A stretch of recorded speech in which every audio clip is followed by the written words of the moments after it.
नमस्कार विद्यार्थी मित्रांनो, मी पुन्हा एकदा तुम्हा सर्वांचे आजच्या ऑनलाईन तासिकेमध्ये स्वागत करते. काय मग घरी मजेत आहात ना? घरी सुरक्षित राहा आणि मजेत राहा. तर चला आपण वळूया आपल्या विषयाकडे. तर आपला विषय मराठी. मी नेहमी म्हणते की आज आपण नवीन काहीतरी शिकणार आहोत, बरोबर आहे? तर आजसुद्धा आपण नवीन काहीतरी शिकणार आहोत. तर आज आपण आपल्या मराठी विषयातील एका नवीन घटकाकडे वळणार आहोत. तर तो घटक आहे निबंध लेखन. निबंध लेखन तुम्ही या आधीच्या वर्गामध्ये सुद्धा शिकलेले आहेत, बरोबर ना? तर आपण आता निबंध लेखन म्हणजे काय हे समजून घेऊया. तर चला सुरू करूया. बरं, निबंध लेखन सुरू करण्यापूर्वी आपण जर आपल्याला कुठली एखादी नवीन भाषा शिकायची असेल तर आपण काय करतो?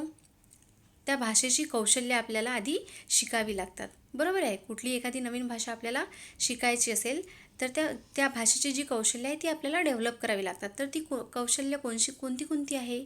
चला बघूया. एक आहे वाचन कौशल्य, ज्याला आपण रीडिंग स्किल असे म्हणतो.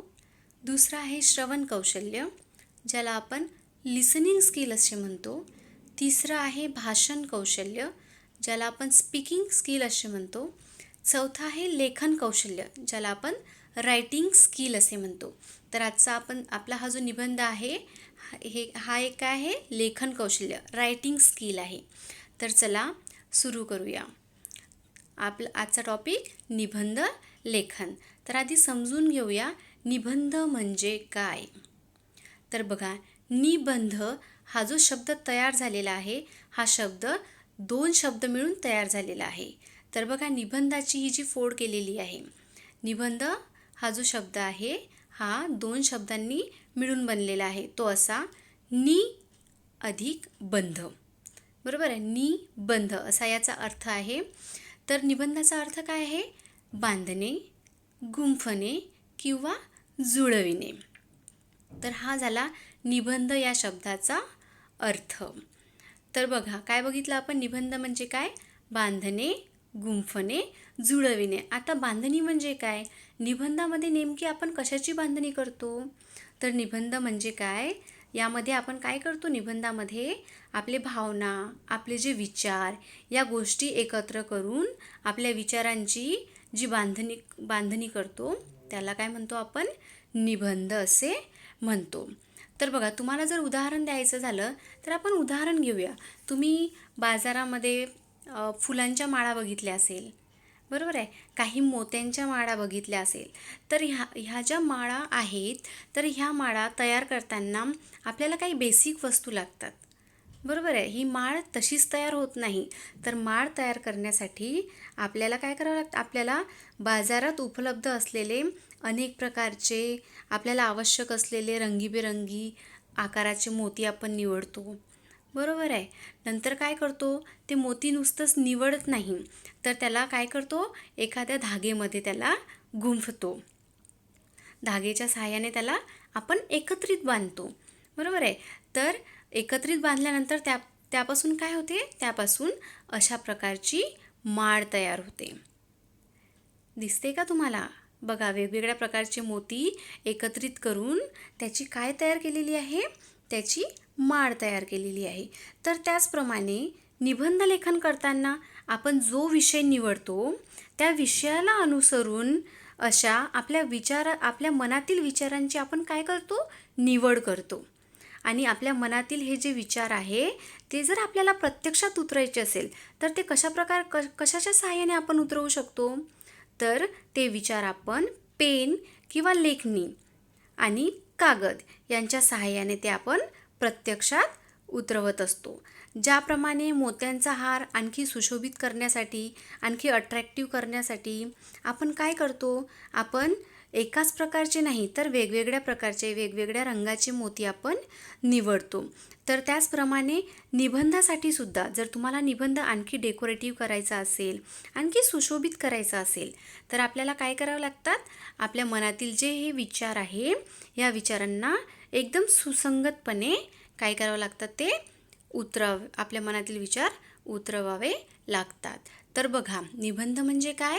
तर निबंध म्हणजे आपल्या मनातील जे विचार आहे, तर आपल्या मनातील विचारांची आकर्षक व सुसंगत रीतीने केलेली मांडणी म्हणजेच काय? निबंध. आपल्या मनातील ज्या भावना आहे, ज्या विचार आहे, या गोष्टी एकत्र करून त्याची सुसंगत व आकर्षित रीतीने केलेली मांडणी म्हणजेच काय? निबंध. तर बघा, निबंधाचे 3 वेगवेगळे घटक आहेत. हा जो निबंध आहे हा 3 घटकांमध्ये डिवाइड केलेला गेला आहे. दिस essay is divided into 3 parts. तर चला बघूया ते 3 पार्ट्स कुठले आहेत. तर ज्याप्रमाणे म्हटलं गेलेलं आहे की well begun is half done, म्हणजे कुठल्याही कामाची सुरुवात करणे म्हणजेच काय? आपले अर्धे काम आपण केले असे समजावे. तर निबंधाचे हे जे 3 घटक आहे, या जो 3 घटकांमध्ये निबंध डिवाइड केलेला आहे ते पुढील प्रमाणे.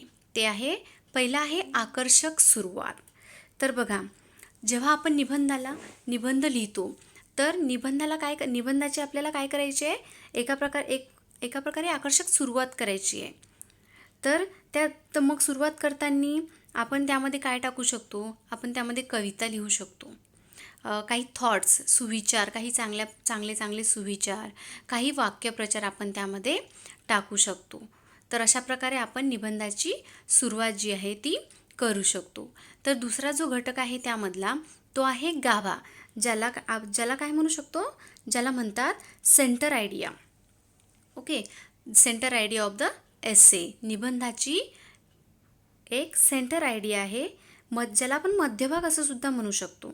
ठीक आहे, centre part of the composition. तर हा जो सेंटर पार्ट आहे, हा जो तुमच्या निबंधाचा गाभा आहे, तर यामध्ये तुम्हाला काय लिहायचं आहे? यामध्ये तुम्ही जो विषय सिलेक्ट केलेला आहे, तुम्ही जो सब्जेक्ट सिलेक्ट केलेला आहे, निवडलेला आहे, त्या विषयाला धरूनच तुम्हाला माहिती लिहायची आहे. ठीक आहे, आणि ती माहिती लिहत असताना त्याची थोडीशी काही निगेटिव्ह पॉईंट, काही पॉझिटिव्ह पॉईंट ते आपल्याला यामध्ये मांडायचे आहेत. आणि हा जो गाभा आहे, हा गाभा तयार करताना कमीत कमी त्यामध्ये 3 मुद्दे आपल्याला स्पष्ट करायचे आहे. ठीक आहे, तर हा झाला तुमच्या निबंधाचा गाभा, the centre point of your essay. आणि शेवटचा जो आहे तो आहे समारोप. जेव्हा आपण निबंधाचा शेवट करतो, at the end of the essay, तुम्हाला काय करायचं आहे? त्यामध्ये काही सकारात्मक पॉझिटिव्ह पॉईंट्स टाकायचे आहे. ठीक आहे, जेणेकरून जो आपला निबंध वाचणार आहे त्याला व्यवस्थितरित्या तो समजता येईल. ठीक आहे, तर अशा प्रकारे आपण हे जे 3 पॉईंट बघितले आहे, आकर्षक सुरुवात, त्यानंतर गाभा आणि निबंधाचा शेवट. तर बघा, निबंध लेखनामध्ये आपल्याला काही गोष्टी महत्त्वाच्या आहेत, त्या गोष्टी आपल्याला लक्षात ठेवायच्या आहेत. तर त्या गोष्टी कोणत्या आहे? तर बघा, निबंध लेखनातील महत्त्वाच्या काही गोष्टी आहेत त्या पुढील प्रमाणे. योग्य परिच्छेद करावा. परिच्छेद म्हणजे काय? पॅरेग्राफ. तर निबंध लिहिताना तुम्हाला तो निबंध पॅरेग्राफमध्ये डिवाइड करायचा आहे. ठीक आहे, दुसरा जो पॉईंट आहे, नवीन मुद्दा नवीन परिच्छेदावर लिहावा. तर तुम्हाला माहिती आहे, जर आपल्याला एखादा नवीन पॉईंट लिहायचा असेल तर आपण काय करतो? नवीन सुरुवात करतो, बरोबर आहे. तर जर तुम्हाला एखादा नवीन पॉईंट लिहायचा असेल, नवीन मुद्दा लिहायचा असेल, तर तो नवीन पॅरेग्राफ करून लिहायचा. त्यानंतर सुवाच्य अक्षर असावे. आता तुमची जी रायटिंग आहे ती कशी असायला पाहिजे? सुंदर असायला पाहिजे, की जेणेकरून जो कोणी तो निबंध वाचणारा आहे त्याला ते व्यवस्थितरित्या समजता येईल आणि वाचता येईल. नंतर लेखन शुद्ध असावे. आता लेखन शुद्ध असावे म्हणजे काय? तर लिहिताना तुम्हाला माहीत आहे, आपण वेगवेगळे पंक्च्युएशन मार्क्स, विरामचिन्हे आपण शिकलेलो आहोत, बरोबर आहे. तर आपलं लेखन हे शुद्ध असायला पाहिजे, म्हणजे कुठे कॉमा द्यायचा, कुठे पूर्णविराम द्यायचा. ठीक आहे, कुठे दीर्घ वेलांटी द्यायची, कुठे लघु वेलांटी द्यायची, स्मॉल वेलांटी द्यायची, हे सगळं आपण व्यवस्थितपणे बघायला पाहिजे. तर ह्या ज्या निबंधाच्या गोष्टी आहे ह्या तुम्हाला लक्षात ठेवायच्या आहे. तर पुढे बघूया. पुढे आपल्याला निबंध लेखन करताना कोणती काळजी घ्यायची आहे ते आपण बघूया. ठीक आहे, तर निबंध लेखन करताना घ्यावयाची काळजी. तर पहिलं आहे विषयाची योग्य निवड करावी. तर आपल्याला आधी काय करायचं आहे, निबंध आपण कोणत्याही याच्यावर लिहिला तर चालेल का? म्हणजे आपल्या मनात तर विचार येत राहतात, तर तसे विचार आपण मांडत जाऊ का? नाही. तर आपल्याला काय करायचं आधी, आपल्याला एक टॉपिक सिलेक्ट करायचा आहे, एक विषय निवडायचा आहे. त्यानंतर आकर्षक सुरुवात व शेवट असावी. तर आधीच मी तुम्हाला एक्सप्लेन केलं आहे की निबंधाची ही सुरुवात कशी करायची आहे, तुम्हाला आकर्षक करायची आहे. म्हणजे त्यामध्ये काही कविता टाकू शकता तुम्ही, काही म्हणी टाकू शकता, काही सुविचार टाकू शकता, थॉट्स, पोएम असं तुम्ही त्यामध्ये टाकू शकता. त्यानंतर मुद्देसूदपणे मांडणी करावी. पॉईंट टू पॉईंट तुम्हाला काय करायचं आहे, ते एक्सप्लेन करायचं आहे, ते लिहायचं आहे. त्यानंतर निबंध लिहिताना सुटसुटीत, साधी व सोपी वाक्यरचना असावी. तर जे आपण निबंध लिहितो, आपल्या मनात जे विचार येतात ते आपण पेनाच्याद्वारे वहीवरती उतरवत असतो. तर लिहिताना आपण जे काही वाक्य बनवतो ते एकदम सोपे असावे. त्यानंतर त्यामध्ये अभंगाची ओळ, सुविचार, सुभाषिते यांचा उल्लेख करावा. जसं मी तुम्हाला सांगितलं आहे की हे आपण सुरुवातीला, निबंधाच्या सुरुवातीला टाकू शकतो. त्यानंतर लेखन शुद्ध असावे. जसं आताच एक्सप्लेन केलं आहे तुम्हाला की यामध्ये ग्रॅमॅटिकल मिस्टेक्स नसायला हव्यात. त्यानंतर लिहिलेला निबंध पुन्हा तपासून पहा. तर आपण जे काही लिहिलेलं आहे, जे काही आपले विचार मांडलेले आहेत ते योग्य प्रकारे लिहिलेले आहेत की नाही, यासाठी आपल्याला काय करायचं आहे, आपण जो लिहिलेला निबंध आहे तो पुन्हा तपासून पाहायचा आहे, पुन्हा चेक करायचा आहे. तर चला पुढे आपण बघूया. निबंधाचे काही प्रकार आहेत. Okay, there are some types of 3 types of essay writing. तर निबंधाचे प्रकार कोणते कोणते आहे? पहिला आहे वर्णनात्मक निबंध. दुसरा आहे आत्मवृत्तपर किंवा आत्मकथनात्मक निबंध. आत्मकथनसुद्धा आपण याला म्हणू शकतो. आणि तिसरा आहे कल्पनात्मक निबंध. तर चला हे निबंधाचे प्रकार आपण डिटेलमध्ये बघूया. पण आपल्याला वर्णनात्मक निबंध हा प्रकार या वर्षीच्या तुमच्या सिलेबसमध्ये अभ्यासायचा आहे. तर निबंधाच्या प्रकारांपैकी जो पहिला प्रकार आहे वर्णनात्मक निबंध. तर चला बघूया वर्णनात्मक निबंध म्हणजे काय. तर वर्णनात्मक निबंध म्हणजे एखाद्या दृश्याचे, व्यक्तीचे, वस्तूचे किंवा प्रसंगाचे चित्र वाचकासमोर हुबेहूबपणे शब्दांनी रेखाटणे. तर यालाच काय म्हणतात, वर्णनात्मक निबंध. यामध्ये आपण काय करू शकतो, यामध्ये आपण एखाद्या व्यक्तीचे वर्णन, एखाद्या वास्तूचे वर्णन किंवा एखाद्या प्रसंगाचे वर्णन हुबेहूबपणे, म्हणजे जो कोणी वाचणार आहे तो ते वाचताना त्याच्यासमोर ते चित्र उभे राहायला पाहिजे. ठीक आहे, तर यालाच काय म्हणतात, वर्णनात्मक निबंध असे म्हणतात. पुन्हा एकदा बघा, इथे लिहिणाऱ्याने डोळ्याने पाहिलेल्या दृश्याचे, व्यक्तीचे, वास्तूचे व प्रसंगाचे चित्र वाचकांसमोर हुबेहूब शब्दांनी रेखाटणे यालाच वर्णनात्मक निबंध असे म्हणतात. तर वर्णनात्मक निबंधामध्ये आपण व्यक्तीचे वर्णन करू शकतो. तर यामध्ये काय येणार, उदाहरणार्थ पोस्टमन, ठीक आहे, आई, त्यानंतर माझे बाबा. नंतर तुम्ही यामध्ये पशुपक्षाचे देखील वर्णन करू शकता. जसे गाय, घोडा, मोर, जे काही पशुपक्षी आहे त्यांचे वर्णनसुद्धा तुम्ही येथे या वर्णनात्मक निबंधामध्ये करू शकता. आणखी एखाद्या स्थळाचे किंवा इमारतीचे वर्णनसुद्धा तुम्ही इथे करू शकता. जसं माझी शाळा, माझे गाव. ठीक आहे, तर याप्रमाणे वर्णनात्मक निबंधामध्ये तुम्ही काय करू शकता, इथे दिलेले व्यक्तीचे वर्णन, पशुपक्षाचे वर्णन किंवा एखाद्या स्थळाचे किंवा इमारतीचे वर्णन करू शकता. तर वर्णनात्मक निबंध लिहिताना आपल्याला काय करायचं आहे, तर वर्णनात्मक निबंध लिहिताना आपल्याला दिलेल्या विषयाचे वर्णन करायचे आहे. आपण जो विषय निवडलेला आहे त्या विषयाचे आपल्याला काय करायचं आहे, वर्णन करायचं आहे. जो विषय, जो टॉपिक आपण घेतलेला आहे त्या टॉपिकबद्दल आपल्याला लिहायचं आहे, डिस्क्राईब करायचं आहे. आणि लिहिताना आपली भाषा कशी असायला पाहिजे, लिहिताना आपली भाषा एकदम सिंपल, सोपी असावी लागणार आहे. पण कशी असायला पाहिजे ती, प्रभावी. ओके, तर लिहिताना आपली भाषा सोपी आणि प्रभावी असावी. त्यानंतर वैयक्तिक अनुभव हेच वैश्विक अनुभव असतात. तर वर्णनामध्ये कसं आपण जे काही अनुभव लिहितो किंवा जे काही वर्णन करतो हे वैश्विक अनुभव असतात. म्हणजेच वैश्विक म्हणजे काय की जो दुसरा व्यक्ती तो वाचत आहे हे त्याला जणू काही वाटतं की ते आपलेच अनुभव लिहिणाऱ्याने मांडलेले आहेत. जसं उदाहरणार्थ माझी आई. आता बघा, जर तुम्ही माझी आई हा निबंध लिहित असणार तर जगामधील सगळ्या मुलांच्या ज्या आई आहेत त्या आपल्या मुलांवर सारखेच प्रेम करत असतात, बरोबर आहे, त्यांची सारखीच काळजी घेत असतात. तर जो कोणी वाचक आहे त्या वाचकाला असंच वाटणार की आपली आई ज्याप्रमाणे आपली काळजी घेते त्याचप्रमाणे या लिहिणाऱ्याने त्याचे विचार तेथे मांडलेले आहे. पण यामध्ये काय वेगळं असू शकतं? यामध्ये आईची प्रेम व्यक्त करण्याची व काळजी घेण्याची पद्धत वेगळी असू शकते. ठीक आहे, पण बाकीचं जे आहे, आईचे जे प्रेम आहे ते आपल्या मुलांप्रती सारखंच असतं. तर वर्णनात्मक निबंध कशा प्रकारे लिहायचं आहे हे कळालं का तुम्हाला? तर दुसरा जो प्रकार आहे तो आहे आत्मकथनात्मक किंवा आत्मवृत्तपर निबंध. तर आत्मवृत्त किंवा आत्मकथनात्मक म्हणजे काय? तर दुसऱ्याच्या अंतरंगात आपण मनाने शिरून त्याची सुखदुःखे, अनुभव याच्याशी एकरूप होऊन आपण आत्मकथनात्मक निबंध लेखन रचना करू शकतो.